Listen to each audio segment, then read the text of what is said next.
You know, back when I was in the academy, we would follow every toast with a song.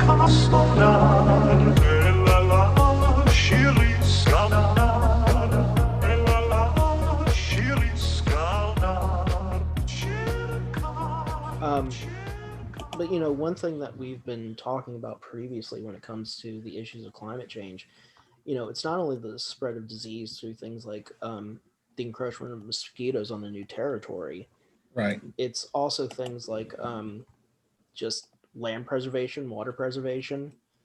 You know, the more the sea creeps inward, the Mm-hmm. less clean water we're going to have because it's going to infiltrate Yes. the local water tables. Right. People would be surprised how big those local water tables Oh actually yeah. are. Yeah.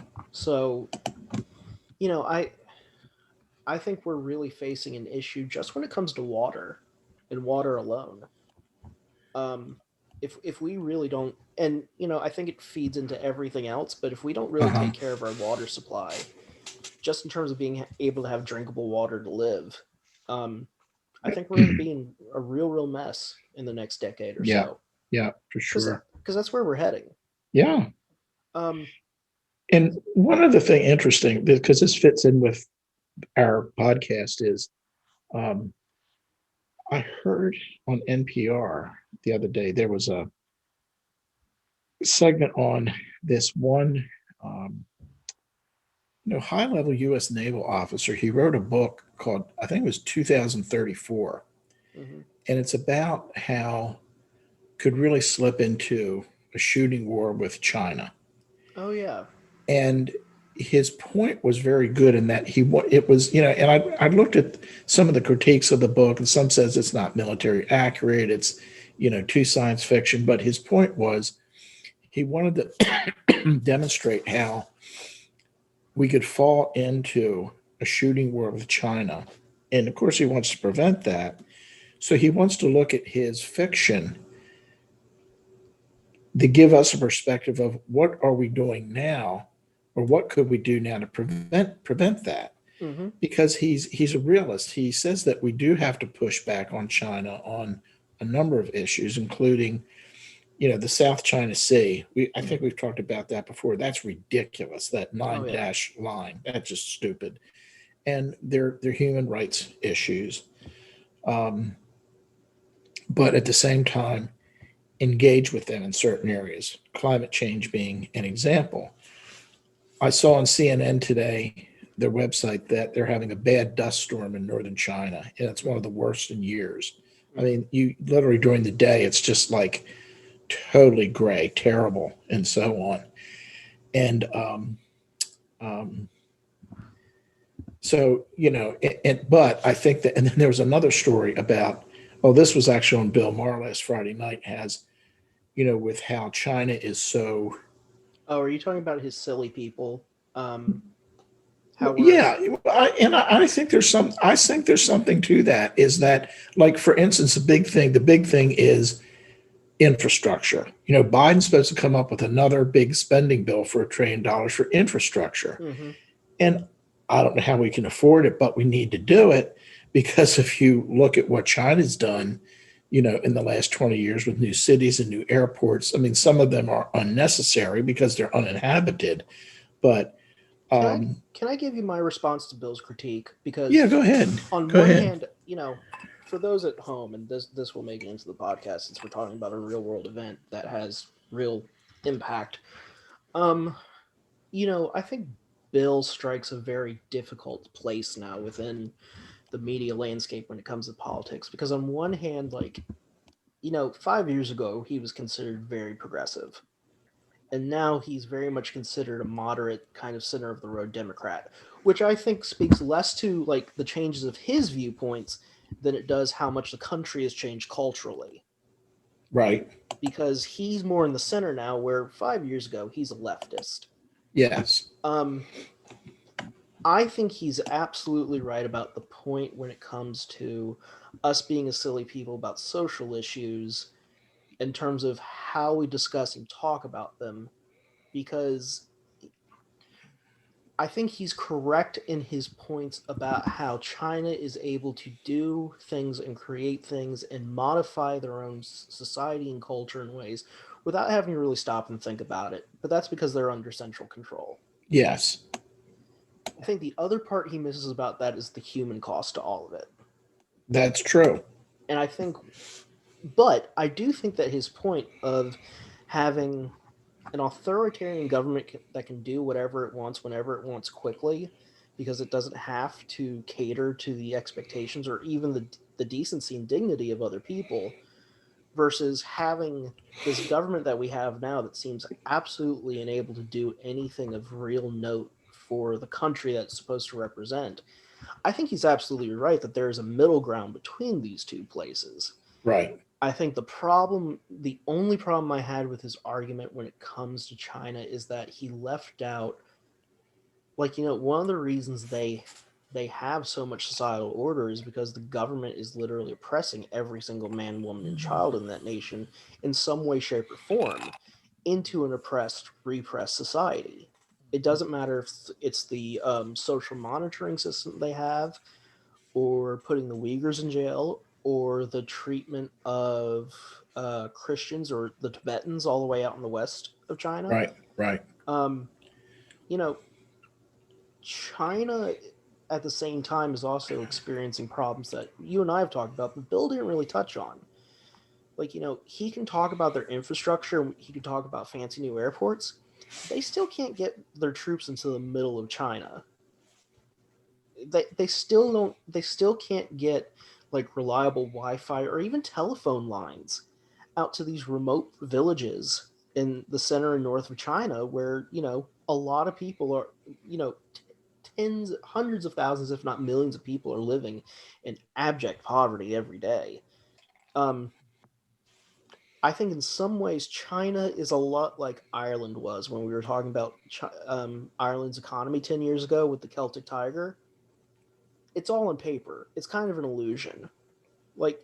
China in some ways is an illusion. It's very real in some ways, but in some other ways, I think that we also miss out on what's going on there. They have some real problems too. And what I really got out of it, though, is coming back and looking, his commentary on us, because, I see there's a little bit of Biden wanting to just do things on his own. So he's taken a little bit of an autocratic position in a sense, or a tendency. And some people have said that he's doing that. However, we both agree that both the political system is totally dysfunctional. Both parties have big problems. At the same time, I think that there is this progressive aspect to the Democratic Party where they do want to make positive change. Mm-hmm. They can't agree how to do it. At the same time, the Republicans they don't want to maintain the status quo. They just don't want to do anything. They just want to retain their power position and so forth.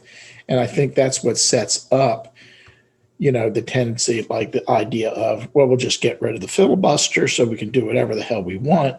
And, that may not be the best answer, because if the Republicans get back in power and they don't have the filibuster of the Senate, then they can just, it's like nuclear war every time the Senate changes. And as I reminded you, and I've reminded a lot of people, sometimes unfavorably to their ears, Nancy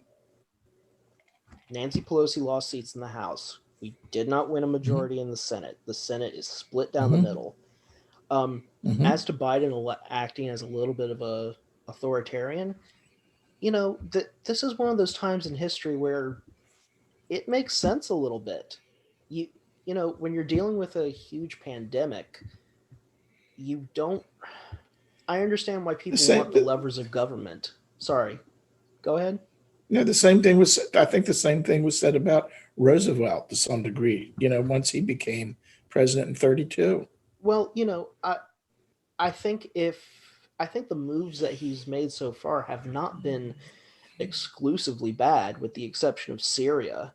Um, I think Mhm. Syria is a really bad was a really bad move, especially on when it comes to our relationship with Iran going forward.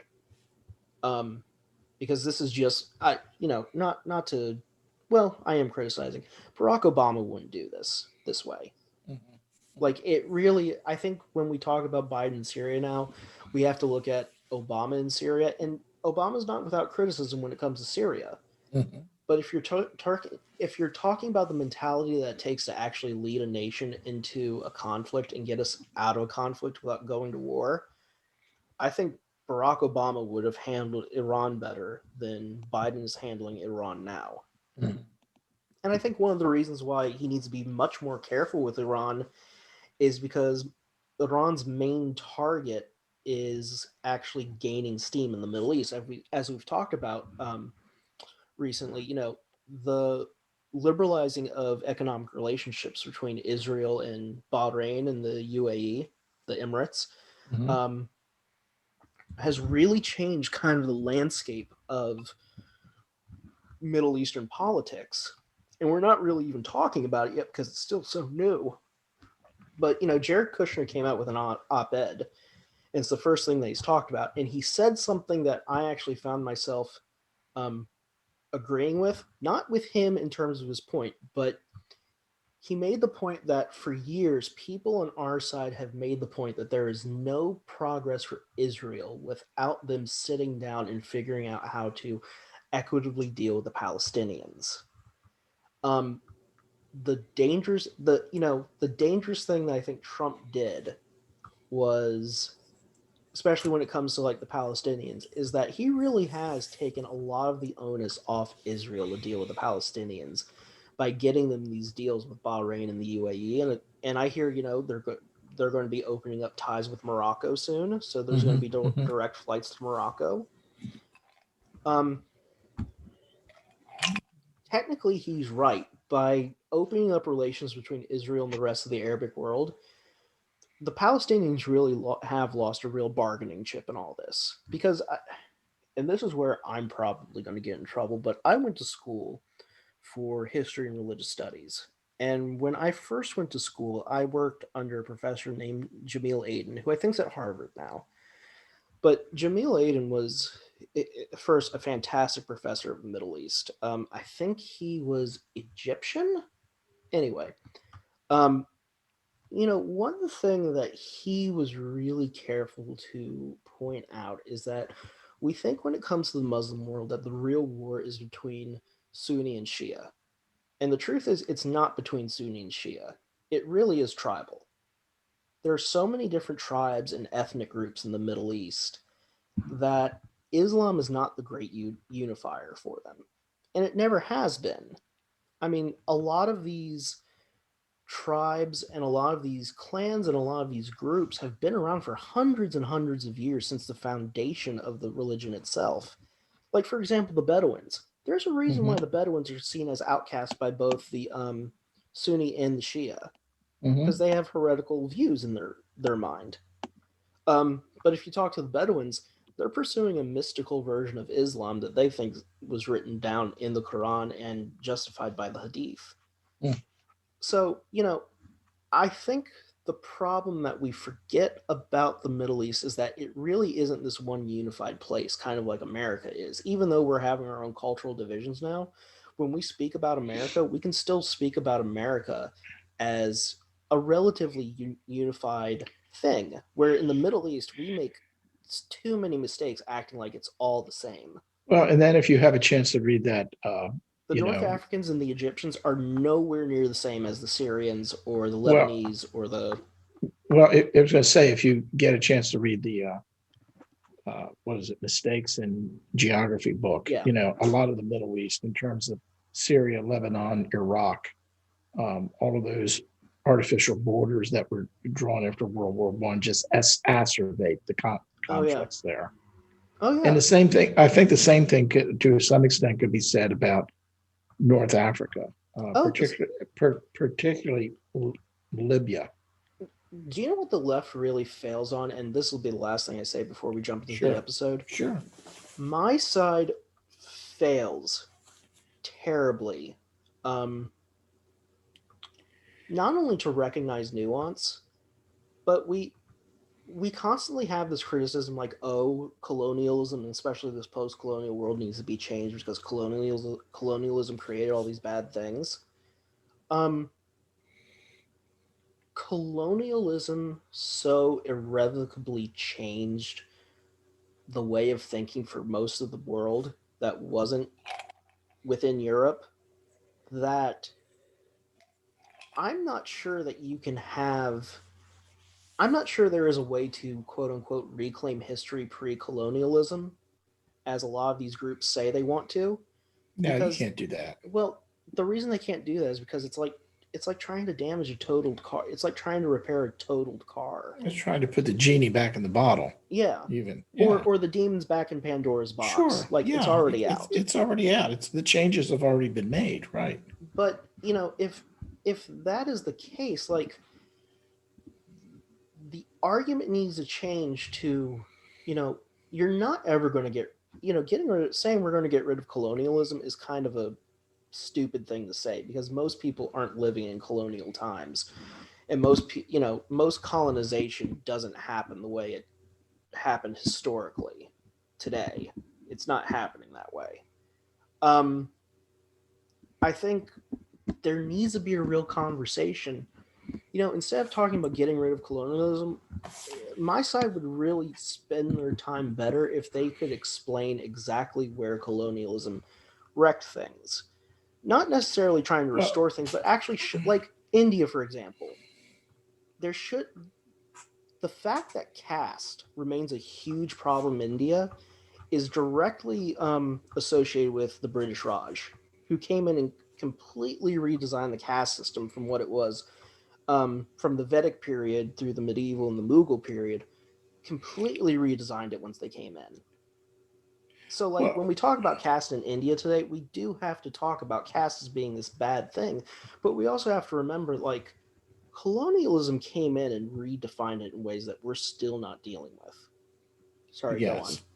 Now, before we get into the episode, my last thing just is that I think, again, just like this 2034 book about China, what you're really talking about is they need to look at, try to understand where they were before colonialism, except that they've gotten through colonialism, and they really need to look at, well, how can we make things better, for our country, for our government, for our people, and so forth, which kind of gets back into why we're doing this. One of the reasons I think we're doing this podcast is to use, Star Trek, the future that it outlines, and sort of the philosophy as to how can we use some of these ideas to shape our world now for the better.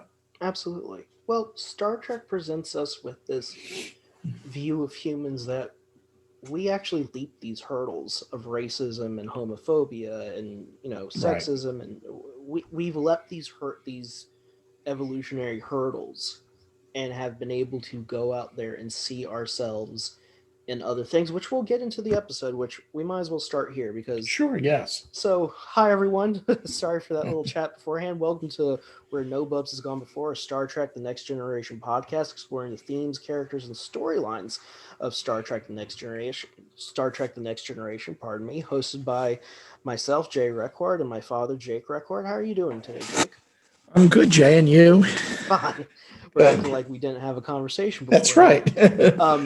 So we're recording this, of course, for my son and Jake's grandson, Ben. But today we're at, it's funny that we had this conversation about, what Star Trek means for the future, because I think the episode that we look at today, Datalore, actually has some very interesting things to explore when it comes to that. So, Datalore debuted on January 11th, 1989. It's season 1, episode 12. And before we get started, Dad, what'd you think of the episode in general? Just, did you like it? Did you have any problems with it? No, I really didn't have any problems with it. I liked it. I thought it was very entertaining. I'm just looking at my notes. Do you know what? It's good that you mentioned the notes. There were Yeah. things I didn't notice until I saw your notes Uh-huh. that actually diminished the episode a little bit for me. There's Oh, a lot of really? yeah, there's a Which lot of ones? well, okay, Go ahead. let's get into the actual story itself since we're Sure. here. Yeah. So, the Enterprise is passing through the Omicron Theta star system on the way to a mission, but they decide to stop at do you remember the planet? Was it Omicron 3? Something like that. Yeah. Yeah, they decide to stop on the planet where they first discovered their android Lieutenant Data. I'm sorry, Lieutenant Commander Data. Because there was an Earth colony there in the past. Yes. Right. I think I like this episode too. I think it's a good episode, especially for Data, and it features a lot of interesting things and good acting and good storytelling. My big problem with the episode is a bunch of illogical inconsistencies that I just started noticing when I was reviewing your notes. For example, the Enterprise is on their way to a mission, and they randomly decide to stop for a few hours on this home planet. See, like, well, people have been examining this place for years. Let's take a few hours and see what we can dig up. um, Yeah. I found that very strange. Just like it just seems like the mission itself is very weird. And Right. then the question of where was Lore ultimately transported? Because when I saw that question at the very end of your notes, I was like, wait, where was he transported? Like, Yeah. did the Exactly. crystal entity take him with him? But like, we'll get there. Um, Right. so when they go to the Omicron Theta star system, they send down Riker, Data. I believe Geordi was Yar there, or was it Worf? I think it was Yar. Hmm. Because her and Worf have to go reconnoiter the other Right. Right. tunnels in the facility. So when they get there, Geordi discovers that there's been this hidden chamber or this hidden underground bunker on the planet the entire time that the colonists actually were able to uh, hide from whatever entity or malignancy came along and destroyed their planet. Right. And in there, they discover a smoky chamber. And once they open it, they discover a second android that looks exactly like Data, as well as equipment for the construction of Data, including a very interesting device that created the molds for his face and skin Hmm. textures, which I Hmm. found actually quite interesting. Hmm. Because it says something about how you apply skin to a android body, and I think it says something about our skin tissue. Um, and so they find this other android that looks like Data, and they decide to take him back up to the Enterprise and work on turning him on. And when they do, it's actually Lore, Data's brother, who is revealed to be the other survivor of the Omicron Theta colony. So starting here, um, you know, I've always wanted. We've never really talked about Brent Spiner, the actor. You and Hmm. I. Um, I think he's one of the finest actors on any of the shows. Um, easily one of the easily one of the best actors, if we're honest, through all the series. I think what Brent Spiner has done with Data is something that no other actor could do. Like, he was meant for this role. And Hmm. I think every time Brett Spiner goes out to play this character, and every time it's a Data episode, it's a good episode because of how good of an actor he is. Um, what do you think of Brett Spiner? I think he's very versatile because we've already Brent. seen Sorry, I keep saying Brett. It's Brent. we can see in some episodes where he will be very serious, and then he shifts into a humorous role, and his facial expression in terms of what kind of mood he's working to present for Data, it just turns on a dime. Do you know what's the great thing about Spiner in this show? And it's the difference between Data and Lore. Um, he is able to switch the difference between Data and Lore so effortlessly, but at the Uh-huh. same time, there is such when he plays Lore, there is such a sinisterness that is unique and distinct from how he plays Data that he really Right. is playing two very separate characters Right. that may look the same, but but his handling of both of them are great. And considering the technology of the time, they didn't really have a lot of green screens. Yeah. So he's looking at, all these actors on the show are looking at a blank person when Lore's standing in a certain spot. Hmm. So filming had to have been very interesting and long to make this work. But I like you said, he's always just so versatile, and I think if people really want to see him at his best, I really think people need to check out Star Trek Insurrection. That's a really good movie Oh um, yes. that uses Data really well. Um, Other than that, so I so the Lore Loki thing. You had an impression that you thought of Loki the first time you saw him. I for some reason, even back when I first saw the episode, I was aware of Lore as this antithesis of Data. And I don't know, I'm not as studied on Norse theology and the sagas as you are, but I always thought just the name, because he was sort of the opposite of Thor, the name Lore always reminded me of Loki in some reason, Hmm. because he was always causing trouble. He was nefarious. Um, Not necessarily evil, but yeah, sometimes he was Lore's downright evil. So the story of Loki versus Lore, it's interesting you brought it up because when I saw this note, I thought about this quite deeply for a bit. Traditionally Loki is seen as the trickster god. And if you Right. read the Poetic Eddas and the Prose Eddas under Sturluson, um, though I suggest people read the Poetic Edda because at this point Sturluson is probably a Christian monk who was making things up in the 13th century. Including Ragnarok. There's a possibility he made up Ragnarok. Mm-hmm. Ragnarok may not be originally Norse.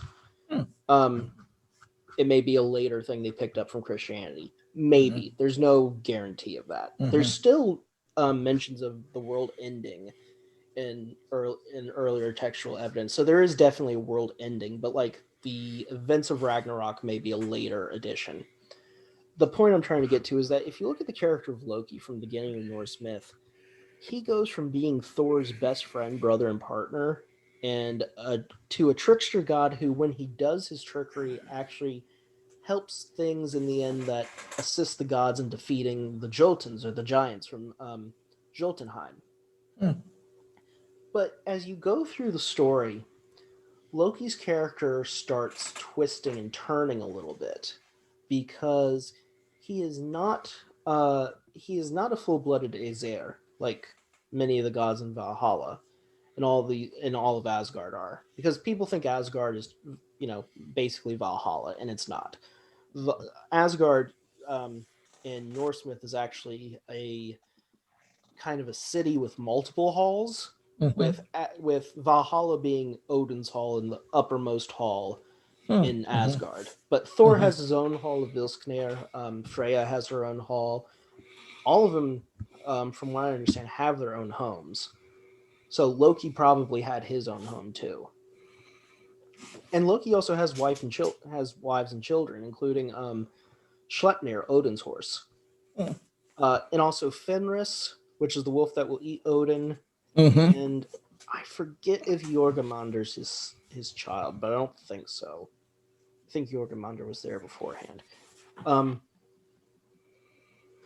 but as you go through the story, Loki is slowly twisted because the gods don't have any real respect for him, and everything that he adds to them, they take with derision and apprehension, and ultimately so much distrust that when he finally does something that when he finally helps necessitate the killing of Balder, who's the god of peace in Norse mythology, he is the one who tricks Balder into pricking himself with a dart made of mistletoe, which was the only plant that had not promised his mother, Frigga, Balder's mother Frigga, not to kill him.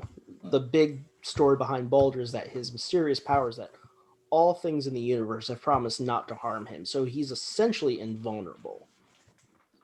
Loki figures out that the one thing that can harm Balder is a sprig of mistletoe shaped into a dart, and when Balder pricks himself, he's taken down to hell, and that initiates the events of Ragnarok.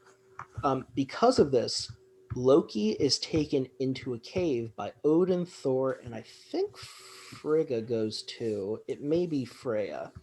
But they bind him to a rock and set a serpent over him that drips venom into his eyes. Mm. And the only person that helps Loki through all this, and Loki's trapped here on this rock until Ragnarok. And in some legends, he's actually bound to the rock because Odin cuts open his stomach and binds him there with his guts.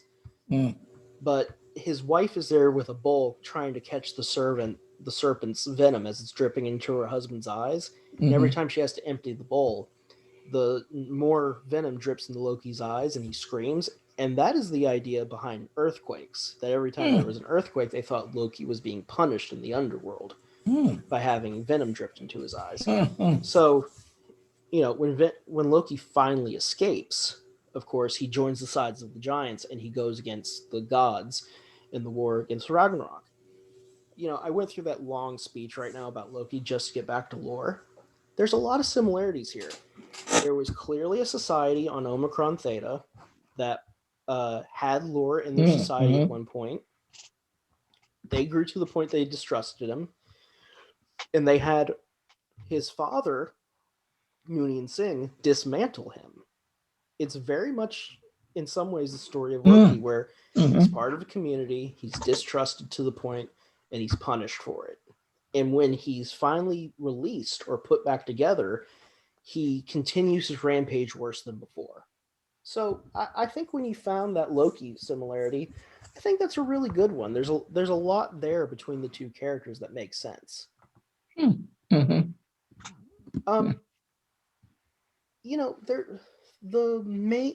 interesting thing about the colony was their principal interest was science.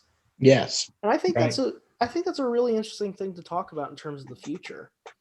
I'm working on a book right now, and thanks to you and some other people, I'm looking at the Belgian Congo right now for a chapter. I won't mention anyone what I'm writing about when it comes to the Belgian Congo, but it made me start thinking about our conversation about colonialism a few minutes ago. The future of space exploration for humanity will definitely involve colonization of planets, planet-like objects, the asteroid belt, which is something that's explored in the TV show The Expanse, which I think you and Mom should watch, by the way. I think you'd both like it. I think in the future, the idea of having like specific specialized colonies isn't new. But I think a science colony is really interesting. I just wanted to get your reflection and thoughts on the idea of people going out into the universe one day to form new worlds just based on science, or colonies based on the exploration of just one thing. Or Well, first of all, I mean, just in terms of the importance of science, we've been in this pandemic for the last year, and it really is, science, along with government, that's going to lead us out of it to get back to whatever the new normal is going to be. We've talked before about the bigger challenge we have beyond the pandemic is really climate change. And we're going to have to use a lot of science, in terms of new forms of energy, battery technology. So we go from vehicles that are electrically driven as opposed to fossil fuels. And then, a good example, just, from the movie we've referenced before, The Martian, there's that one comment that Mark Watney makes, I'm just going to have to science the hell out of everything. Yeah. And, when you talk about the possibility, if not the necessity, of the human species going out into space off this planet and, establishing other homes, that's all going to be based on science. The technology of getting there, the technology of establishing, a climate in which to live, shelter, food supply, oxygen, etc. It's all going to be science based. What do you think of a specific colony, though? All of it is going to be science based, but like, what if they were an artist colony or a chemist colony or a stoneworkers colony versus, I think it's very interesting to have a colony where everyone is just there to do science Well, versus farm. look, they entities, organizations, um, such type colonies such as these may exist now. National Institutes of Health, some of the national labs. I mean, what was, Alamogordo, wherever the scientists were to produce the atomic bomb in New Mexico, Lawrence Livermore, CERN in Switzerland. Oh, that's true. Yeah. So you really do have these small colonies that are totally dedicated to science now. I think one thing that we might be missing here to really answer this question is what was the actual settlement on, because it's, saying that the Omicron 3 colony was dedicated to science is kind of a catch-all term to say, Right. because like you have Noonien Singh there, who according to his backstory was the foremost innovator of cybernetics before he was banished from, I guess, their version of academia, and kind of snuck off onto Omicron Theta to work on his positronic brain theory. I guess one question that we don't really get to really, I guess, explore this is were they doing a specific sort of science at Omicron 3? Like, were they all cyberneticists there? Because it seems like it. That's a good question. We don't know. And one of the things I'll just add on, it kind of jumps ahead a little bit because it'll I think this will come back in terms of what the twinning, so to speak, of data and lore represents. It's about things being balanced. And if you read a little bit about the sociology of the atomic bomb scientists in New Mexico, they had sports, they had music, they had schools, they had families. So while the mission, the focus would be on science, they had a balanced life. I think back in that time, people had a better understanding in some ways of life-work balance than we have now. Particularly in the last year, everything's messed up with everybody working from home and so on. I think that if if we're able to establish a human colony on Mars or the moon, it's going to be very scientifically oriented just in order to adapt to the environment, to build a society, a civilization there. At the same time, you're going to have the balance of, arts and music and socialization. There'll probably be a damn Irish pub now that tomorrow's St. Patrick's Day on the moon, or Omicron Theta, or, I don't know if there was one on Deep Space Nine, but, everybody jokes that you can go to China, you can go to Shanghai, you can go to Singapore, you can go to Dar es Salaam, and there's a damn Irish pub everywhere. You should be able to show up on Kronos and get a Guinness. Exactly. Right. Right. Yeah. No, I think you make a really important point in terms of that balance. Because, getting back to religious studies, one of the first things I always learned was never forget that people are just going about their day. Like they say, yes, exactly. Normal things. Exactly. Right. Okay, here's an interesting question. What do you think the identified purpose? They didn't identify this in the story, and I went back and watched it twice, like you did. And I watched it the second time with your notes to really kind of focus on some of these things. I didn't see there was an identified purpose to why the memories of the colonists were stored in data. They never explained that. Do you remember anything? No, it wasn't explained because, since it seemed like the story evolved to the point that the reason they did that is because the crystal entity came and destroyed them. So, there was sort of like a shortfall there that if their memories were stored, did the crystal entity's destruction happen in such a way before that Data didn't record that because he didn't seem to know anything about it until Lore brought the crystal entity back. Yeah. Well, like there's even questions about I think there's a big question about the validity of Data's memory before um he's found by the crew of the USS. God, I can't remember. I didn't write down the ship's name. I don't remember. Yeah. It was something very common, so I'll remember it in a few Sure. minutes. Um, they establish at one point that like Laura lies and says that he was made first, Mm-hmm. and then he admits to Data later on that I was made second.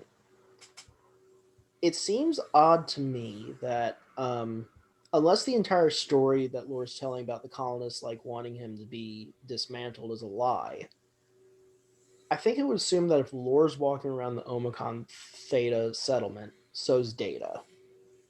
Because it'd be very weird to have evil Lore walking around when everyone knows Soong's back in his lab working on another one or had already made one. Mm-hmm. So it makes me wonder if like the colonists at the last moment were like, okay, well Lore did this, so we can't trust him, but we can trust you. You're the good you're the good android. Mm-hmm. We'll pick you and leave you here to save us. So I'm thinking maybe that's what happened. But I'm also of the theory that like Data's walking around the same time Lore's walking around too. And like Mm-hmm. while Lore can remember the crystal entity, for some reason Data can't. Mm-hmm.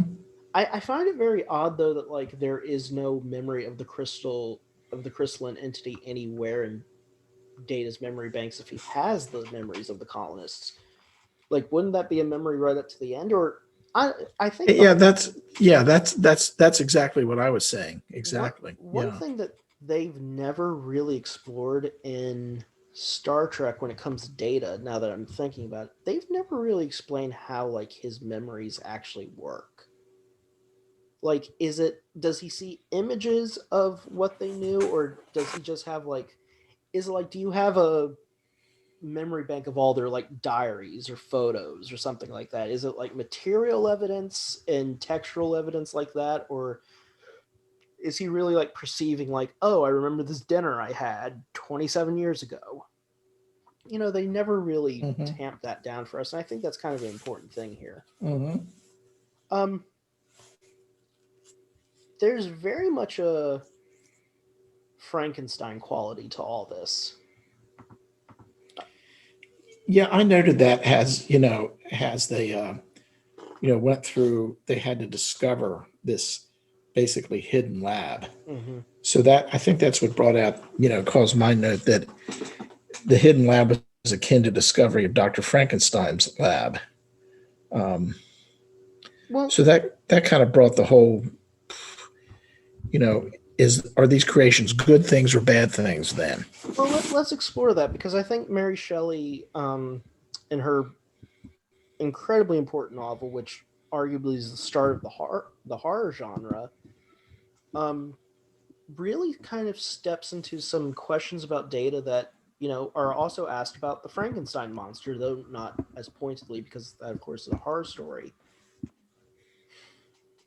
Getting into the question about Data's creation is getting very much into the question of the modern situation involving AI or artificial intelligence, and in many ways, Data is the next logical step in terms of artificial intelligence. Once we've created an intelligence that can think for itself and perform things, I guess embodiment's the thing that comes after that, and Data is clearly the embodiment of AI.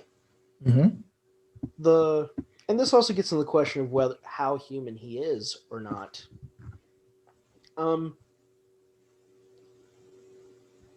I think Frankenstein's monster is created by the character to deal with his abject grief over losing certain people in the book. And it's been a while since I've read Frankenstein. I think Singh's point is unique to Star Trek when it comes to cybernetics and androids. And I think this is a unique thing to Star Trek. And I wanted to know what you thought about this. Because Shelley's premise is that you shouldn't play God, essentially. Victor Frankenstein is playing God by trying to bring the dead back to life as a new coalesced being that he's stitched together from parts. Noonien Singh is trying to create a positronic brain. Those are two very different, I think, motivations, because a positronic brain doesn't necessarily mean that it's going to automatically end up in an android, where Victor Frankenstein is clearly creating another being. I just want to know what you think of the entire idea of, do you think science should go this far in terms of creating new artificial life to the level of a Frankenstein or maybe even a Data? Because, Victor Frankenstein and Noonien Singh are doing the same thing. They are creating life out of nothing, essentially. Or it goes back. the inert material things around them. Well, it goes back to your comment about there's a large artificial intelligence component to this, and gets into robotics and where are robotics going. And there was one quote that we noted in here where I think that they were in the ready room with Picard and Data and Riker and so forth, and they were discussing, they were asking Geordi, and they were asking Data questions about his nature. And at one point, Picard referred to Data as a thing and said, "Oh, I didn't mean it that way." And then he ends up saying, and it hurts Data when he says that. He says, Picard says, "We are merely a different variety of machine, in our case, electrochemical and nature." And I made it, comment is that, humans tend to separate themselves from animals, but humans are also animals. It's a distinction that we don't make. We put ourselves, above them because, in Genesis, it says that God gave us control over our environments and so forth, which brings up the stewardship of our environment and taking care of the earth and so forth. But, we're part of nature also. But it goes back to this quote that, we're an electrochemical machine, as where Data is. There's some biological aspects to these androids, but in terms of their operation, it's a positronic brain. But that goes back to something you said before. How is the operation, particularly storing of knowledge and memories, in a positronic brain, which is theoretical in science fiction, different from how a human brain actually works? Right.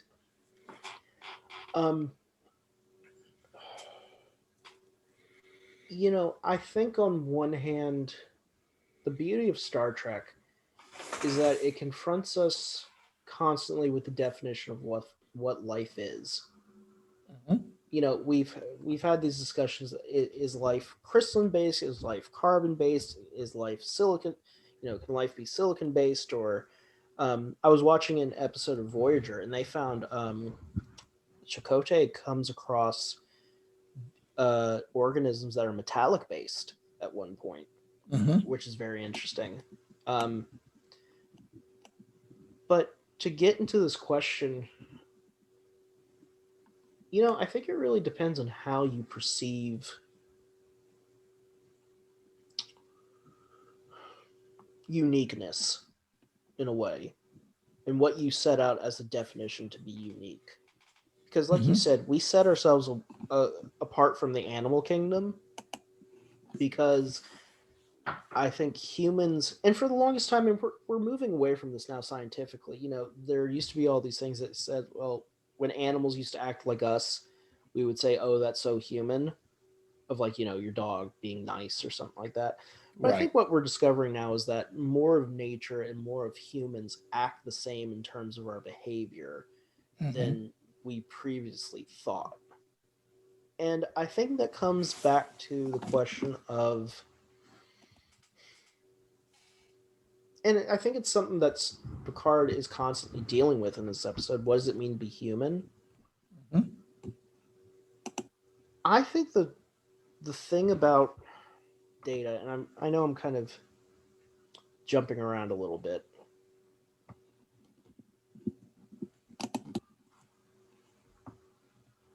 You know, the show ends with Riker and Picard walking out of the cargo bay after Data's taken care of Lore. Mm-hmm. And it gets back to what you said about being well balanced. But at one point, Picard asks Riker, "Do you think Data is any more or less human than we are?" And Riker says, "I wish we were only as well balanced." But I think the truth of that thing is that Star Trek runs on the premise that our sense of humanity needs to be able to leave our physical forms in terms of, and not just our physical forms in terms of like, oh, 2 arms, 2 legs, a head, feet, stuff like that. I think it's really about like finding the humanity in all things, finding, and maybe the word humanity's not the right word for what I'm trying to say here. Kinship. Maybe it's by realizing the humanity in all things we find a kinship in it. Or maybe the sentience in all things. I think Star Trek puts together the idea that if something is sentient, it has an ability to define itself. And through that definition, it gives itself dignity. Data is constantly a character who is redefining himself and granting himself new levels of dignity, where Lore is the antithesis of this. And I think it gets into the, you know, and I know we're jumping ahead again, but in your notes, and you put it there, Lore asks, "Do you want to be as stupid as them, the humans that constructed them?" Right. Which is, Yes. is an ironic statement that Mm-hmm. humans constructed you. That's like asking, "Do you want to be as dumb as God?" Yes, Um, exactly. I, I'm beating around the bush and I'm kind of going all over the place to basically say like, he, to be considered worthy or dignified or it, I know I'm jumping around again, but it gets back to the speech McCoy gave Kirk during Balance of Fear. It's that one that we were talking about with the Romulans, where they were having the quote unquote space submarine battle with the Oh, Romulans. yes, right, sure. And McCoy gives this beautiful speech that I'm going to butcher, but he says, in the universe there's there's billions of stars and there's millions of planets, and they all have life that's unique to them, and they're all full of people that have to make tough decisions every day. Um, in your decision making, don't lose the person that is Jim Kirk and what Mm-hmm. you have to do. I think Star Trek takes away the idea that our physical boundaries define us and really puts us into what is the moral and ethic to be human and why that defines us more than our actual physical selves. Like, it's the intrinsic philosophical idea that we are not our we are not our appearance and we are not our status, we are not our physical selves, we are ultimately our actions that define us. And I think what Mm. Picard in I think what Picard has always seen in Data, and I Mm. think it's reinforced here in Lore, with Lore, is that Data Oh, is oh, Data is sorry, go ahead. I have a quote because I was just playing before we got on the Zoom call and looking at the beginning, the battle scene from Gladiator. Oh yeah. And when Maximus goes before his cavalry troops, one of the admonitions he gives before the battle is, "What we do in life lives on in eternity." Yes. So it gets into what you just said. It's not so much how we define ourselves, but what actions we take. Which, one thing that we've, talked about before is, every person, if they have the opportunity, should try to leave the world a better place Mm-hmm. for those that follow, our children, grandchildren, society, humanity in general. Do you know? And getting to that, do you know why I think Data is more human than maybe even us? This is a good point, because in some ways I think that Data is more human than we are, and which is a question that he struggles with. I don't know, maybe in later episodes and later stories it gets answered, and that he realizes and they realize that he actually is human. Well, humanness is not a biological thing. Exactly. Um, but I also think there's a part of, humanness not being a biological thing also is, I think, reflected, and this is what I was trying to get at. Thank you for bringing that up. You made a really good point that reminded me. Picard. Picard is used during the show, even though it's not a Picard episode, and he doesn't have a lot of interaction actually with Data. It's a Data and Lore episode. Picard can immediately tell the difference between Data and Lore in terms of Data being good and Lore being evil. And it really does come down to like Picard just noticing the difference in their actions. They look the same, they sound the same, they talk the same, they could dress the same, and you wouldn't tell.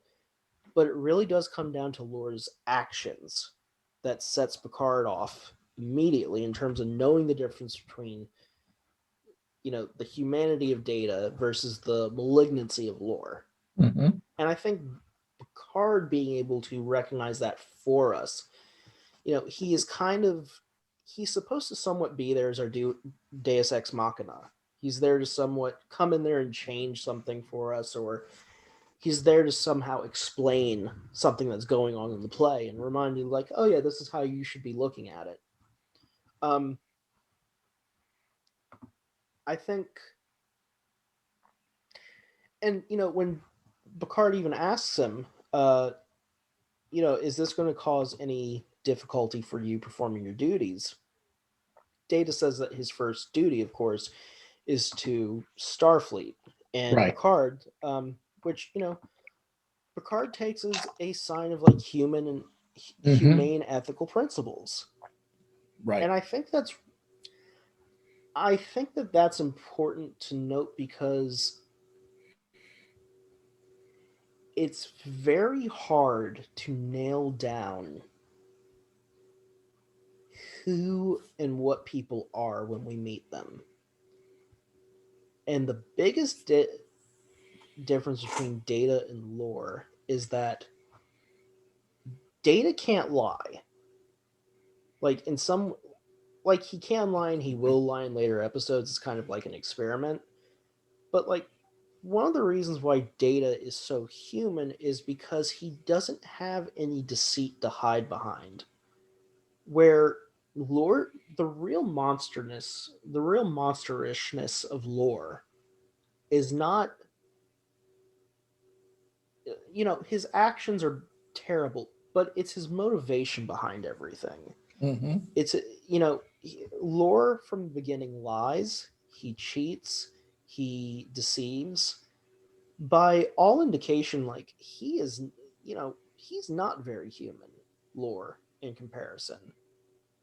Yet at the same time, philosophically, there are people who would sit there and say, well, lying, deceiving, treachery, those are all human things.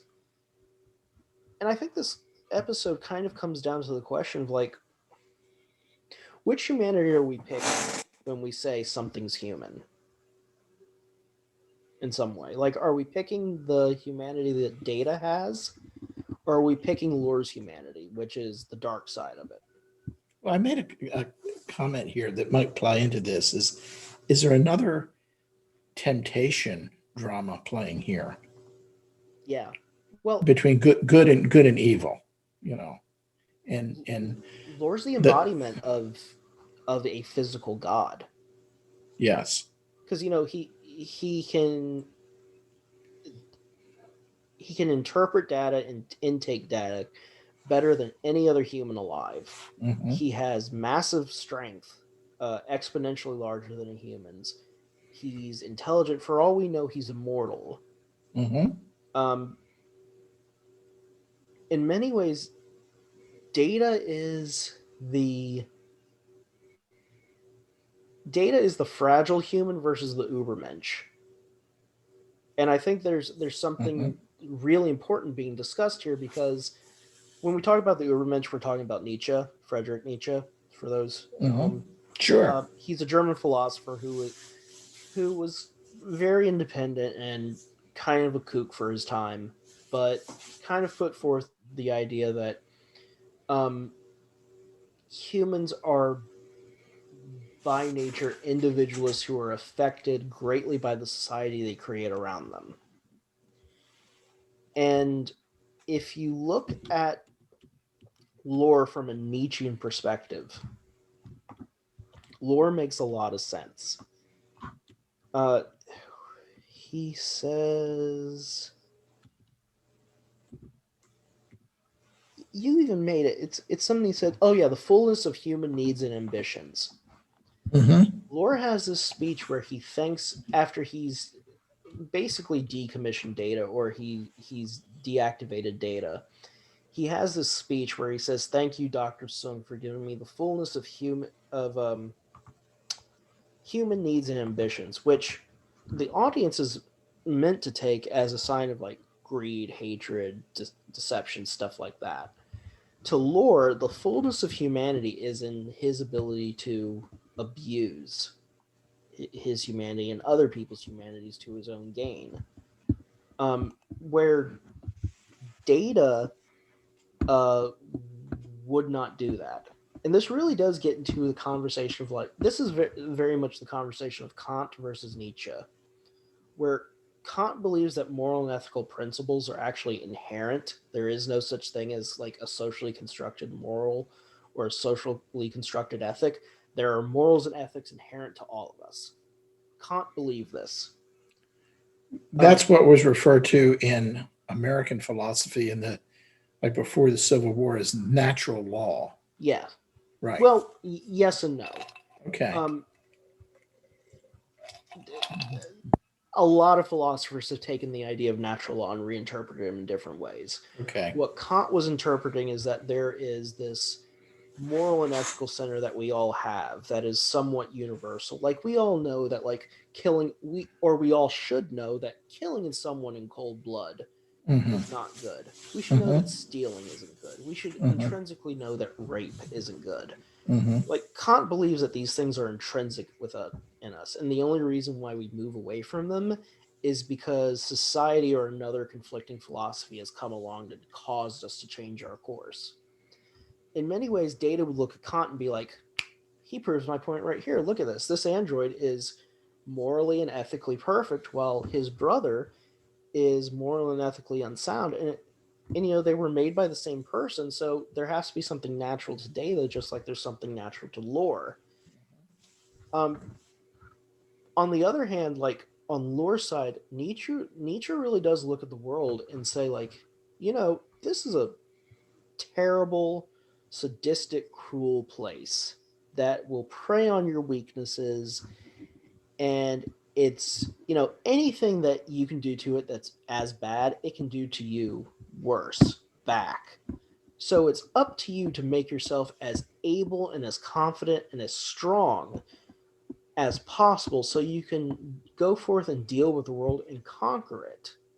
Which Nietzsche was the basis for some Nazi philosophy. Yes, even though the Nazis twisted a lot of Nietzsche for their own aims, as Correct. they twisted many things, including elements of Hinduism, paganism, yes, right, even Christianity. Sure. But, I think the thing is, like, Nietzsche still believes in some sense of, like, morality and ethics. Like, Nietzsche thinks that if you are powerful and if you are superior to others beneath you, you don't actually spend your time bullying them or torturing them or making them suffer. If you're stronger than them, why would you? Other than to like defend yourself or assert your dignity or territory, which Nietzsche thinks is something very permissible to do. Like you do need to assert your dominance over yourself and your own property in Nietzsche's viewpoint. But taking from like the worst of Nietzsche's, if you go to the worst of Nietzsche, it's definitely lore. In terms of having this embodied idea that I am perfection, and because I am embodied perfection, the rules don't apply to me like they do to everyone else. Where Data has, and on the extreme side of Data doesn't really question the world around him unless Picard makes him sometimes. So Data in some ways is the exact opposite of Lore in a bad way, in the fact that like Lore will make decisions for himself. They may not be good decisions, they may be immoral and unethical, definitely. But Lore doesn't need to, cross-reference or check with someone else. He doesn't need the help that he would need that Data would need from Picard to make a decision about some things. Yes. In some ways, we're looking at the duality of humanity right there. Mm-hmm. With a higher level of confidence, there is the chance that you'll commit higher levels of evil, versus maybe having a lower level of confidence of yourself makes you cognizant of the world around you in a way to maybe you think about it as, well, maybe how do I not harm people? How do I integrate myself into the world where I am not only safe, but I'm also providing some sort of value to the world around me? Again, there's a balance in thinking there. Yes. Well, that's the thing. Like, it's very clear that when we talk about mental instability, or even when we talk about people being evil, we always mention in some way that they're unbalanced. Mm-hmm. Mm-hmm. And, I on some level I agree, but on some level I think, and this is just me, and Ben will have conversations about this one day, and I don't know how you feel about this, Dad, but, I'm of the belief that, like, I believe in Dharma to a certain extent.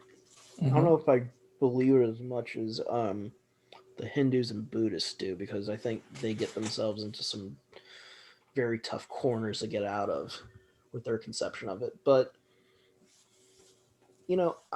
I believe that we are put on this earth to perform the task that we are uniquely placed on this earth to do.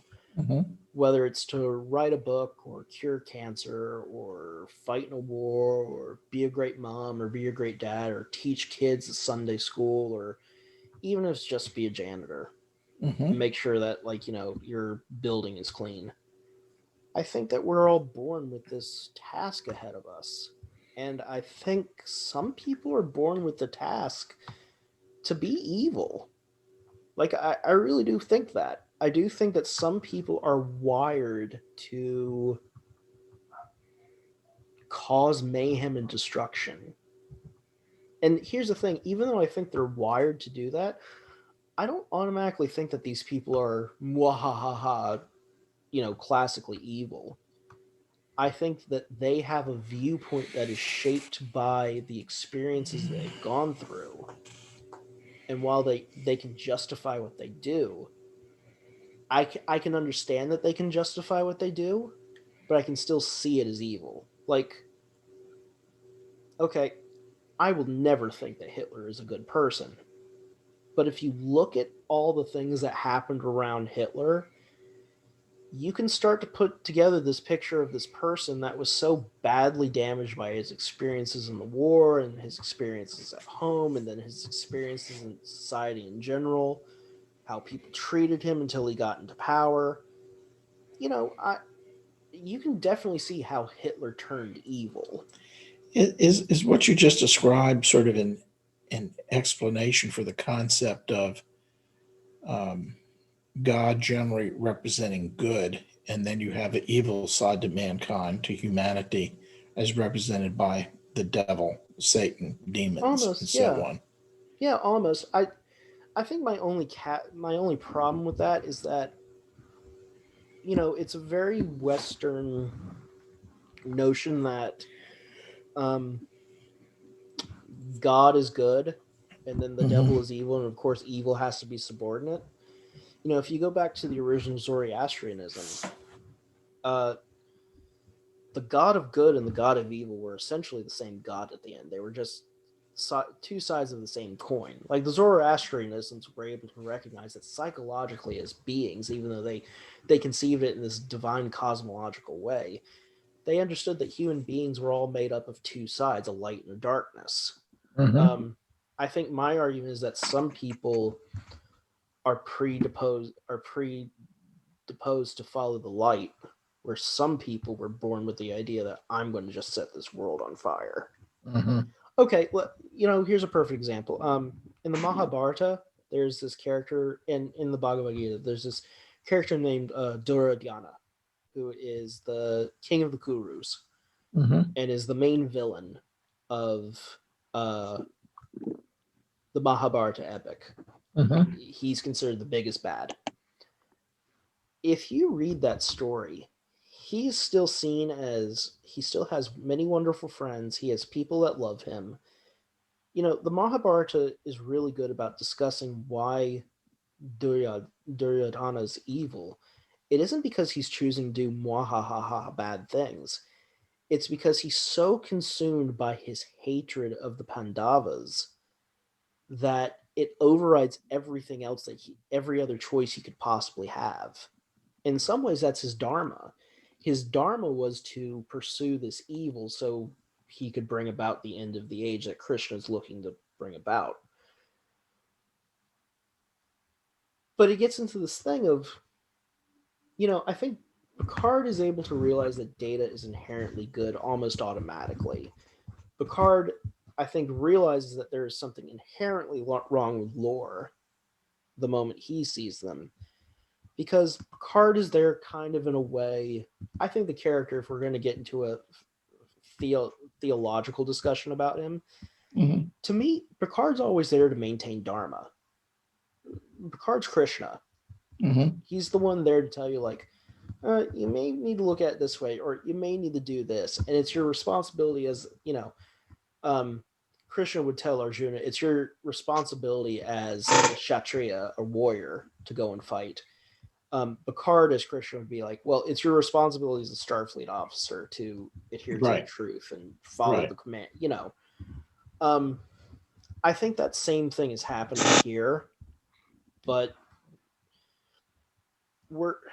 the episode is really digging into that naturalistic debate about, who are we as people?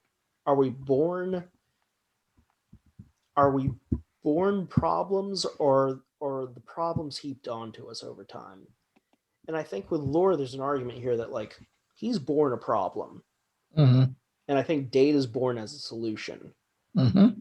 And I think that's a very interesting take to have within the Star Trek universe, which I won't say is trying to be morally relativistic or morally or relative, or ethical in a relativistic sense. I don't think that's happening at all. I think there's very strong morals and ethics in Star Trek that are being put forth.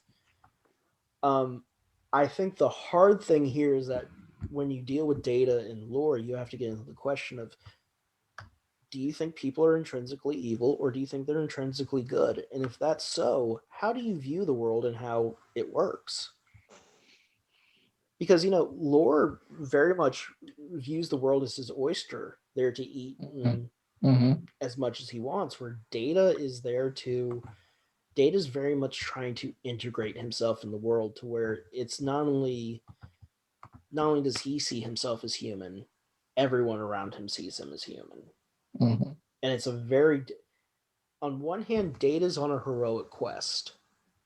Lore isn't. Mm-hmm. And that's the real difference here. I'm sorry, I've been talking a lot. Do you have anything you want to add? No, I just say that I think what you just said is interesting because, the dynamic that Data represents is non-selfish, trying to integrate into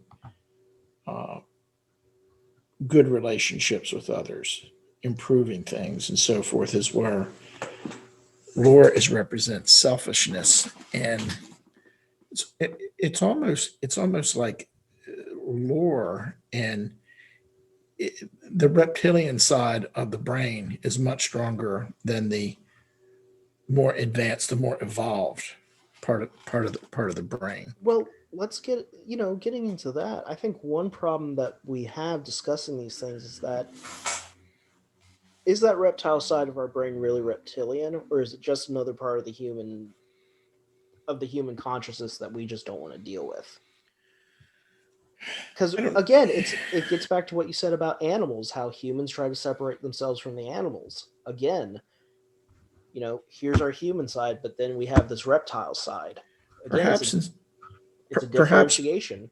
perhaps in some people that old reptilian brain, how it functions is just stronger. Who knows? Do you know why I don't like the term reptile brain? Do you know what I actually think it is? Go ahead. Hunter gatherer brain. Yeah, I think that's actually, yeah, a better description. Because Yeah. the reptile brain is based on this idea that somehow we have these natural inclinations towards things like cruelty Well, I tell you, and I think that's misunderstanding there's an reptiles expression too. that people have used that's always stuck in my mind is people say, well, I'm going to go to Maine because I'm going to make sure I get my share of the lobsters this season. Oh yeah. Or I'm staring here at the table and I'm going to make sure I get my share of the potatoes or something. Mm-hmm. It's like, I never think about getting my share. I just think about if I've got four people and we're having, communal dishes, that I'm going to take enough and be fair to leave that whoever hasn't filled their plate yet. Mm-hmm. It's a subtle but very different. Like, I'm worried about me first versus, well, I'm going to get enough food to take care of my nutritional needs and my hunger, and I'm going to make sure that everybody else gets enough. And I've noticed that some people, when some people, I can go in a little bit more detail after we finish, but it's that's always stuck in my mind that there's a certain selfishness when people use that term, and I can see that their personality and the way they see life is, when they say that, is representative of how they think. Oh, it's the grocery cart issue. Do you know what I'm talking about? Go So, ahead. No. Mm-mm. and it's not an issue. The grocery cart simile is, if you go to the grocery store and okay, Dad, if you go to the grocery store, you go to Lowe's across the street, and you get all your ingredients that you need to make dinner for those four people coming over uh, later that night. What do you do with your cart when you're done with it? I'll either take it back to the store inside if I'm close enough, or I'll make sure I put it into the corral. You are one of the people that are probably responsible and are Yes. probably thinking less selfishly, because there are a lot of people who will simply leave their cart right there because it no longer matters to them. It served Mm-hmm. its function, and once its function's done, like it's kind of worthless to them. And they'll Mm-hmm. leave it right there in the middle of the road, or right there in the middle of the lot, or a parking space. And I think it gets down to what you said. It's part of those people that have this me, mine first mentality. The only thing that I can say about that is that I can sometimes sympathize with it, because I once knew someone in college who had gone through the Bosnian Serb. He was in Kosovo. Mm-hmm. He was Bosnian, Mm-hmm. and he hoarded food, Mm-hmm. and he didn't share any food whatsoever. And if you didn't know better, you'd think he was being a selfish asshole. But like, he had basically been through war and watched Mm-hmm. his friends die, his family die. I think only his mother was alive by the time the war was over. So, there's those people out there who are going to take their share of food and maybe some more first above everyone else, but some people are doing it simply for survival. I think the example that we're pointing out here with the grocery cart and with lore and with what you're talking about is that there are some people, it seems, who are just going to simply make the choice of themselves first and be mindless of everything else around them. And that's a really hard thing that I'm going to have to prepare Ben for. he's listening to this right now. Ben, it's easy to put yourself first, and it's easy to not care. But the weight of putting yourself first and not caring and not bringing up the people around you to at least have as much comfort as you can, or at least trying to give them that. At the very end of it, Ben, you're going to find that you're going to be very alone and you're going to be very sad because the people that love you will not know that you love them. And we show them that by the choices we make that you and your grandfather and I are talking about right now. We make choices to be good because we want the people around us to not suffer any more than we want to suffer. Mhm. And the people around you that you will meet that don't care about anyone suffering, Ben, are most of the time suffering too. They are. They've gone through something very difficult in their life, and their trauma has put them in this place where they can't see the forest for the trees and the forest for the trees in terms of their behavior. The majority of people you meet, Ben, who act this way are suffering. The problem is there are some people in this world, and thankfully they're very few and far between, because one thing your grandfather and your grandmother taught me was that the majority of the people in this world are good. And to this day, to the moment you hear this, to my last moment, I will believe that people are good. But there are people in this world who aren't. And I think if we act like those people don't exist, we open ourselves up to some very dangerous and very scary things that can happen to not only you, Ben, but to me, your grandfather, and other people all over the world. Mhm. And hopefully, by the time you're listening to this or showing it to your grandchildren one day, people throughout the universe. It's direly important that we talk about characters like Data and Lore, because it's not just talking about good and evil. It's really talking ultimately about how you are going to view yourself, because how you treat people is very much an indication of how you view yourself. Um, and in a later episode, actually, we're sitting here ragging on Lore being evil, but Lore has some damage and trauma too that involves his father. Mhm. And I think it's just important to remember, Ben, that none of this is ever easy. Ever. But the easiest thing you can do is to be kind. And if anything is taken away from this episode, if you remember it or if you watch it later with me or your grandfather, um, ultimately, the most important thing is it's Data's kindness and consideration and bravery, not only for himself, but the people around him, that ultimately wins the day. Mhm. And on that, let's get back to the show. Sorry for that bit of a speech. Um, oh, uh, Chief Engineer Argyle makes an appearance in this. Right. Right. Um, you know what? I think this is the last time we see the character. Probably. Yeah, I think so. They just needed to have a salute to Scotty, I guess.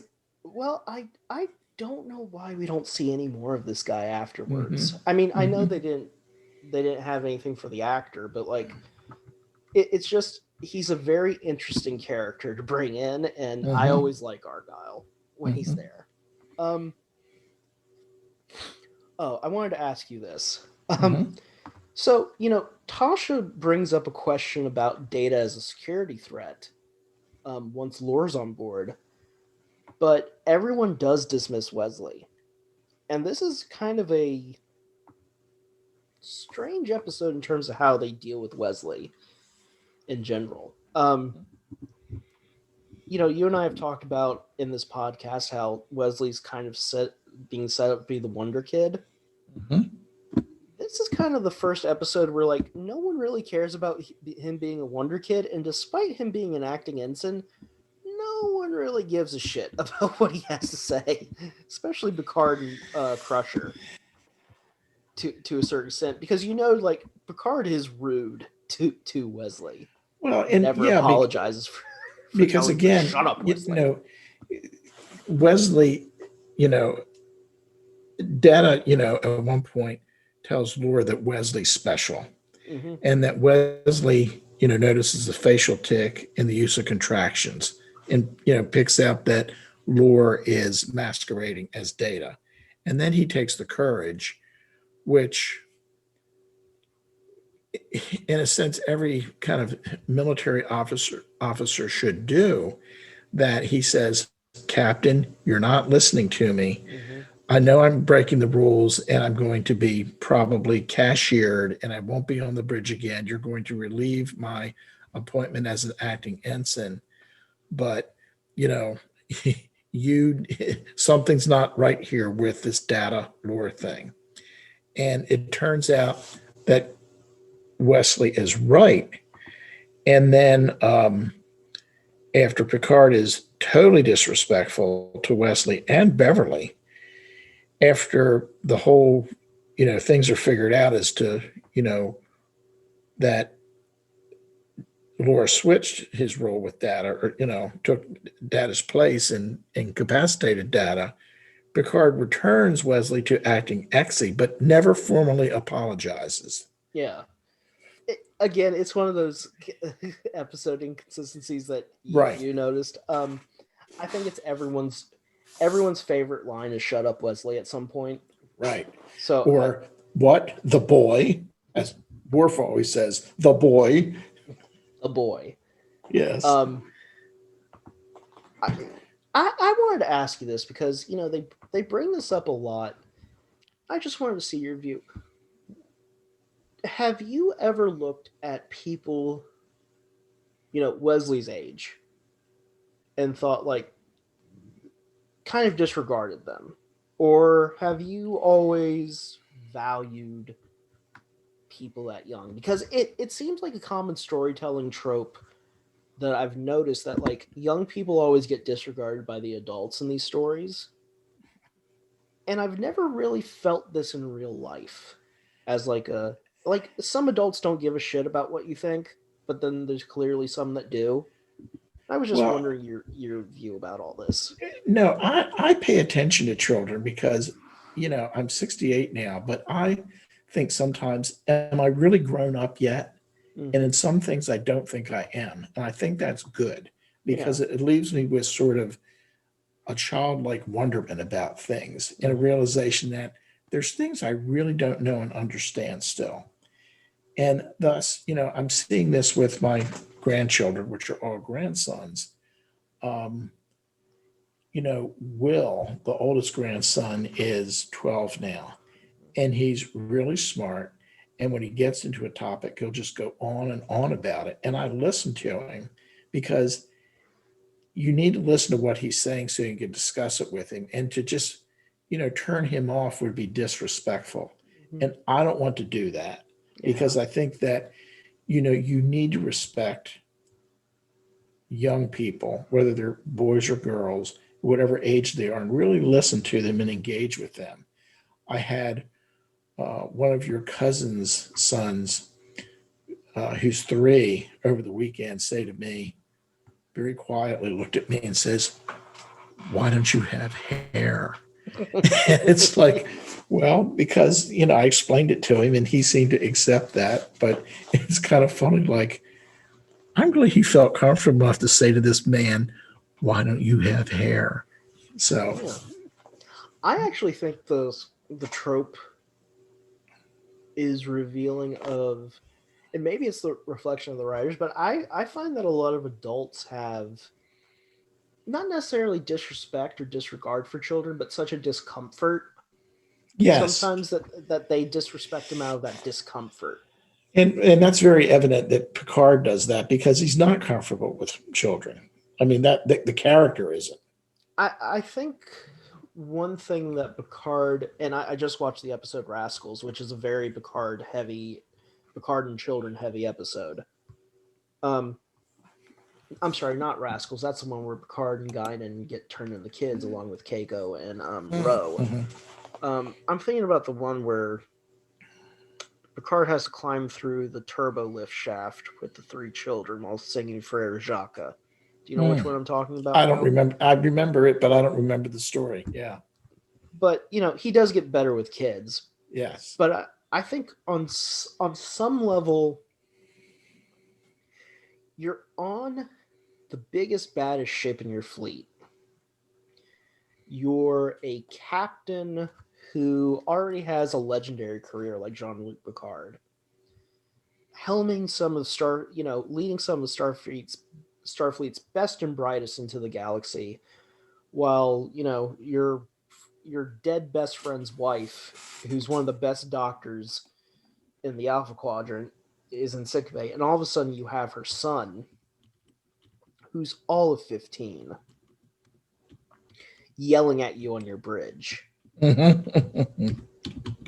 It has to be just a very weird thing, I think, to see all of these adults in the room and suddenly have to, like, I understand sometimes people's discomfort with that, but at the same time, it always kind of bothers me because it's like, if you want these people to be adults, you have to let them do this.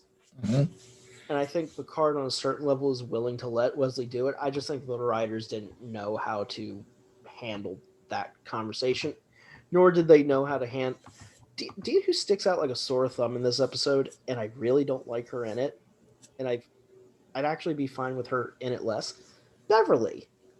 Like, Dr. Crusher doesn't really add a lot here. Really, besides, like, helping put together lore. Speaking of which, they do exploratory surgery on Data. What do you think of that from a scientific perspective and then a medical perspective? Because I thought watching that, like, you do exploratory surgery. You don't do exploratory surgery often. You do exploratory surgery to understand a disease, to understand a pathology. You don't do it to learn how the stomach works or something like that. Exactly. And you don't do this a lot. And that's sort of the unusual thing about Data allowing himself or volunteering or allowing himself to have exploratory surgery done so they can understand the details of how to put lore together. So, there's always a lot of ethical conversations about what we do scientifically with bodies. And I think that you would have a unique perspective on this because you worked in tissue transplantation and donation for decades. Why do you think medically or socially we have such strange preconceptions about what is done with the body, especially when it comes to, like, not only exploratory surgery, but like donation and transplantation? Why do you think people are so, I guess, finicky about it? Do you think it's religion? Do you think it's just cultural things? I think it's cultural because you have to look at in the history of medicine. If you go back 100, 150, 200 years, it really was the way that physicians learned anatomy is that they went out to graveyards and stole bodies, dug up bodies. And now that's shifted. There's been an evolution in thinking there as people, I guess, appreciate the benefits of modern medical science that, a lot of people will donate their bodies to science. Part of that may be economic because funeral, particularly if you want a burial, it can be somewhat expensive. Even a cremation at this point can cost several $1,000s. The funeral home industry is going to find a way to make money off of it. So if someone donates their body to, a medical school or a state anatomy program, there's generally no cost there. So you've there's been an evolution in that way, and I think in the same way, it's probably about most state laws in the U.S. Allow people to, particularly in their driver's license, when they renew their driver's license, to declare whether they want to be an organ and tissue donor.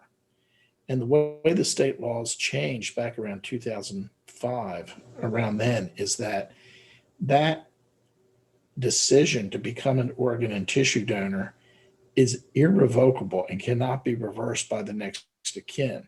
On paper, that's how it works. In practice, since the organ procurement agency or tissue or eye bank has to get medical social history from the donor's family, the issue always comes up is with the family, are you okay with your loved one being a donor? And there's actually some discussion back and forth as to whether if there is a moral imperative that someone gives first person consent, that they say, I want my organs or tissues to be used when I die. And legally, the law says that it's irrevocable. The next of kin cannot defer that decision. Is there a moral imperative for those organs or tissue to be recovered? That's being discussed still.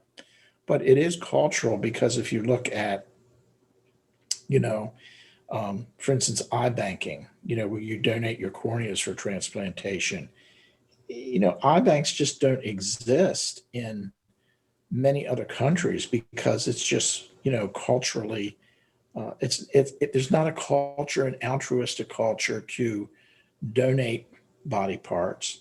There's some religious aspects, particularly like in Islam, where the body should be, buried by the next sunset. So you don't leave a lot of time for any discussion about that thing, about donation. It's not worked into their system.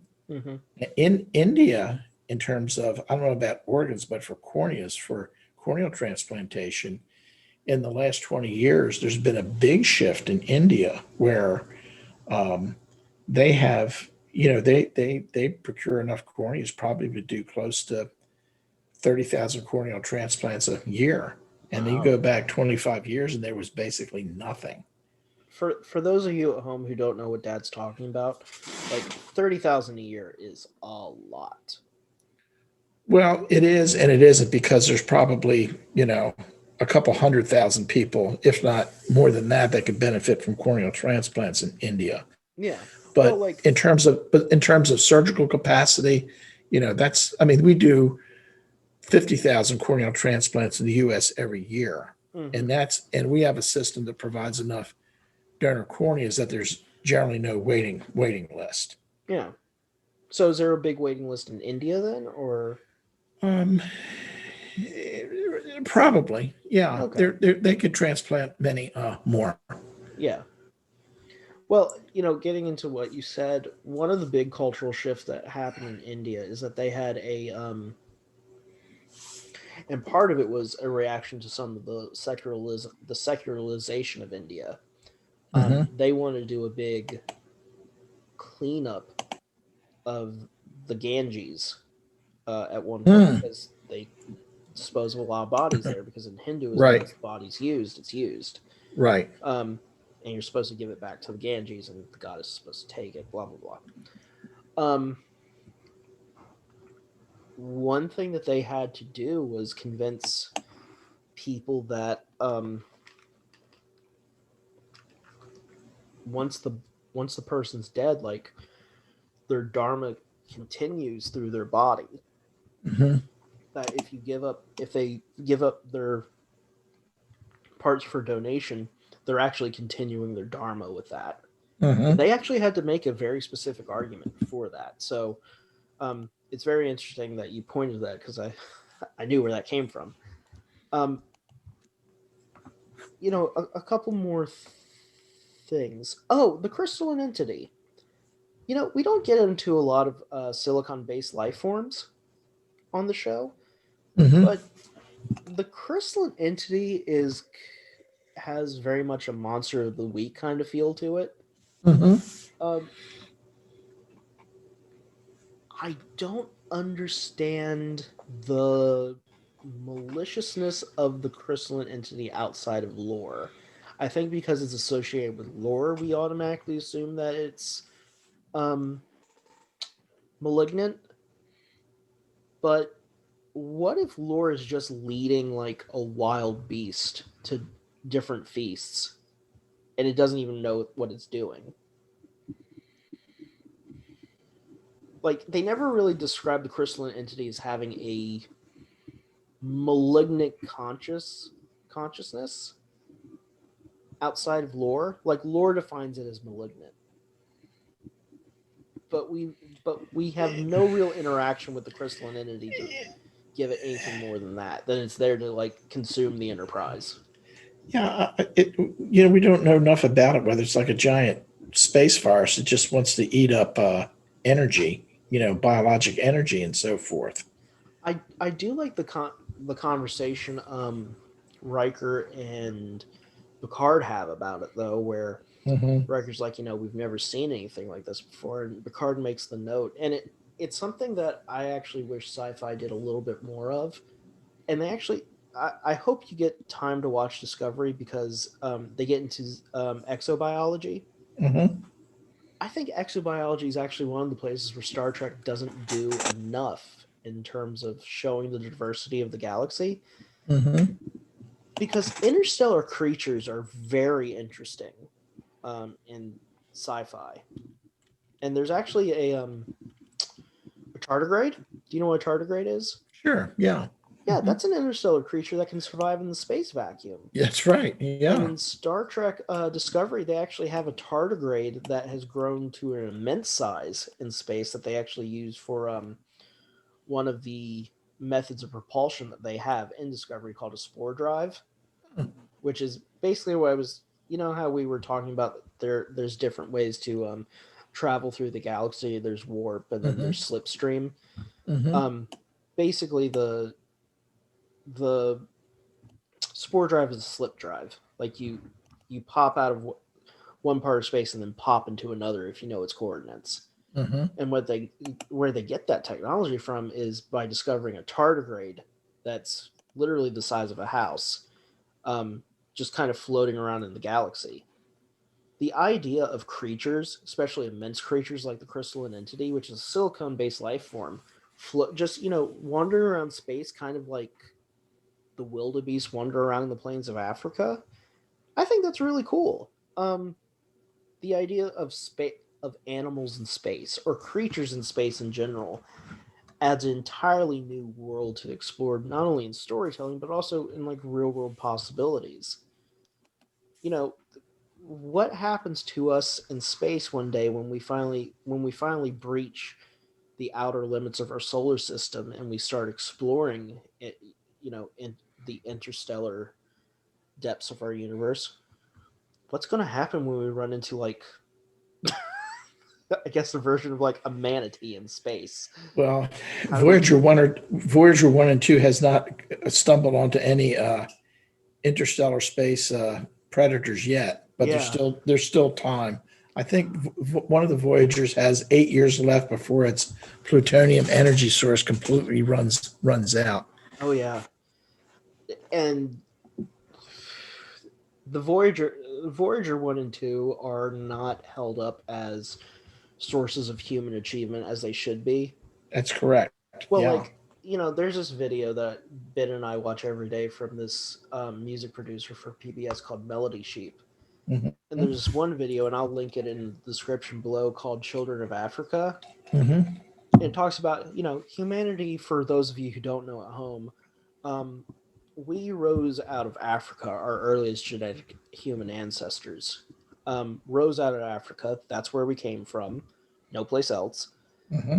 Um, and if you look at the reason why Voyager 1 and 2 should be looked at as such achievements of humanity, is that small tribes with sticks and stones out of Africa eventually propelled themselves and their machines into interstellar space. We went from hunter-gatherers to putting a man on the moon.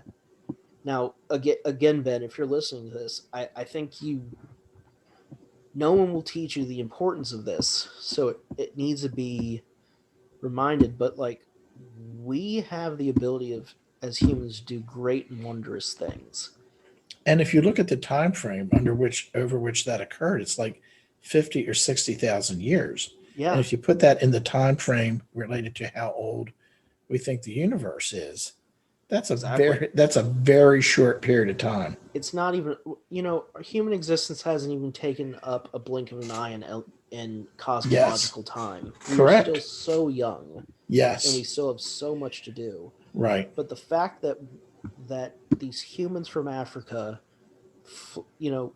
we've put ourselves into space is such a huge monumental achievement on such a level. We were talking about the Drake equation and the Great Filter many episodes back. One of the reasons why so many civilizations, if there are tons of alien civilizations out in our universe, one of the reasons we didn't see them, Ben, is because they weren't able to leave their planet. The fact that we have gotten to this point in Star Trek is the personification of this achievement, this grand human achievement. It needs to be looked at for the wonder and miracle that it is. Because it really is a miracle that we got this far. It really is a miracle that Neil Armstrong was able to step on the moon. Like, we didn't have to go there. By all means, we should have made it there. I don't think people realize, and you and I talk about this on the show a lot here, space is such an inhospitable place to be compared to every other human environment we've ever experienced. It doesn't matter if it's deserts or tundra or whatever. All of those are survivable. You can't survive space without human innovation. You can't survive space without technology. You can't survive space without science. Right. It goes back to the necessity of the science, the scientific enterprise. Yes. So it's just really important to sit here and recognize, Ben, how important Voyager 1 and 2 will be for your history, because that was the point where your future was in some way secured, and your grandchildren's future and your great-great-grandchildren's future are possible because so many wonderful men and women, scientists, worked very hard to put us out there in the universe. Let's see. We're almost... Oh, yeah, no mission of an emotion chip. Yes. Which becomes a very big thing later on, stories concerning Data, especially the films. Why do you think they didn't have the emotion chip here and they had it later on? Probably just they hadn't worked it into the story, and it came up at a time when, oh, here's an interesting twist. We could put the emotion chip, because it would add a component to it would be part of the sort of the consideration and ongoing consideration, and then struggle for Data as to whether he's human or not. And he always thought, since he didn't have emotion, that made him less human. Sorry, go on. So I think it was an interesting twist. They came up, well, let's give him an emotion trip so he can experience emotion. I think it's feel emotion. It's interesting because the technical term for what they did when they introduced the emotion chip, which they do with Lore, on the episode where Data and Lore actually find Noonien and Sung on another planet. It gets to the question of, just like we talked about, like, Data's memories when it comes to the colonists. Like, is he looking at like a log of their individual like journal entries, stuff like that, their research, or does he see like their actual memories and things? One question I think that's important here to ask when it comes to the emotion chip is, what does it say that we can do? There's no emotion chip here, so there's the assumption that Data and Lore's character faults or character blessings, with Data being good and Lore being bad, have nothing to do with individual components that define them in that way. It's kind of looked at as Data's intrinsically good and Lore's intrinsically bad. But the moment they introduced that emotion chip, I think it kind of really confuses some things. It does, the because question of where do our emotions arise from? right, and because also in this episode, I think you could make the observation that Lore expresses some emotion. Mm-hmm. He has an emotional response to things. Yeah. His kind of laughing, his derision, and so forth. One of my favorite words, by the way. Derision. Yeah. There you go. That and trepidation. But no, I think you have a really good point. It also just brings into the question, and we'll explore it later on, in the Data and Lore episode where they meet his father. Is if our emotions are modular in a way that you can add or remove it to a cybernetic being to give them that characteristic of having emotions. And I say quote unquote having emotions because that's such a huge idea, having emotions. Mhm. Do you think Lore has the full breadth of his emotions?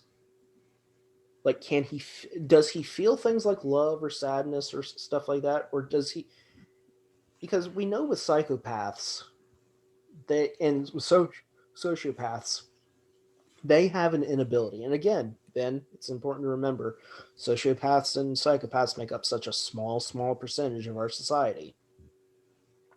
But it's important to remember, like, these people really do have documented cases of not being able to empathize, not being able to feel certain emotions. What do you think having a emotion chip says about Lore? And We're making the assumption that Lore has an emotion chip? oh no, it's established as canon later on that Lore has the emotion chip. That originally Sung was supposed to give it to Data, and then Okay. it's kind of like intimated that Lore stole it. And Data gets it back during that episode where Mm-hmm. Lore teams up with the Borg, Mm-hmm. and then it isn't seen again until Generations, the movie. Mm-hmm. I think that there's some interesting philosophical discussion around this, that if Lore is intrinsically evil, maybe the emotion chip doesn't make him any more evil or less evil. It just changes his personality. I would go for that. Yes. Yeah. Okay. Yeah. Um. Let's see. Where's I? Oh yeah. So, and we'll end on this. What's the most human thing about Data for you? Um,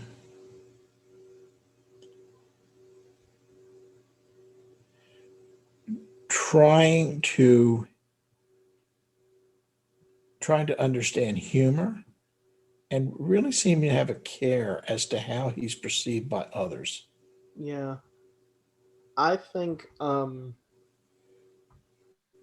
was about to say how he's perceived by others. I think the most human thing about Data is weirdly his you say his ability to care for others, but I think it really does come down to his ability to value things. Mhm. Like just the fact that he is able to place different levels of value to certain things, where he could just identify all of it as, you know, this is a wrench, this is a human, that's a monkey, this is a book. But no, he's like, this is my painting, this is my friend Geordie, this is my captain slash father figure, Jean-Luc Picard. Um, I think, and I think it's the thing that differentiates him from Lore, and because Lore kind of has this idea that he is the fullness of human ambition, but I think the fact that Data cares so much to. I think the fact that he's so considerate and doing the right thing is the most human part about him. And the fact that he values things, where Lore doesn't value anything. When does his pet cat show up? Oh, I think Spot doesn't show up until. He may show up this season. I'm not sure. I know he's in season 2. Well, because I've just mentioned that because he certainly, when you talk about valuing things, he certainly values Spot as his pet companion Oh, deeply. deeply. Um, Yes. but he values all the people around him. Yeah, he's already expressed the friendship that he has with others, Well, I think I think it's really powerful in the Picard series. I think his love of Picard as the father he never had, because he never had Soong there. Mm-hmm. I think his love of Picard is so. I don't want to say defining, but I think it is so intrinsic to what makes that character wonderful, Mm-hmm. because he doesn't have to. By the time Picard finds him, like Picard's in the latter half of his years, or the latter half of his life, technically speaking. Um, there's so many other people that Data could identify with as their moral and ethical center. But I Right. think the fact that he cares about Picard because he realizes how much Picard sees and cares about him, and not only as a potential as a Starfleet officer, but as potential as an individual. I think the fact that he can look at Picard and be like, it matters to me what this guy thinks, and what I do matters to him. I think there's something very beautiful and human about that, and that's where Data, like, even to the point where he gives up his own life at the end of Nemesis. Yeah, right. Like, Data's humanity is in his ability, for me, to, I keep saying value, but there's something so miraculous, even for us normal humans, when it comes to the ability to love. Mm-hmm. And even though, I say it's miraculous, but like, love is something truly very normal among all of us. And that's in some ways why it's so wonderful, because it is a normal thing. Right. But at the same time, it's miraculous in what it drives us to do. And I think for Data, the miracle for me about his humanity is that it drives him to do the things that I think the most human thing is that humans will do the things least expected of them in the most trying times. I think that's the bravest thing about us. And I think Data has that in spades. Mm-hmm. And on that, and since it's getting very late, we will call it a night. The next episode we will be recording is Star Trek Season 1, Episode 13, Angel 1, which is another deep episode we will be happy to dig into. Yes. Dad, thank you so much for... Thank you, Jay. Thank you. All right. I'll talk to you later. All right. Bye-bye. Love you. Bye.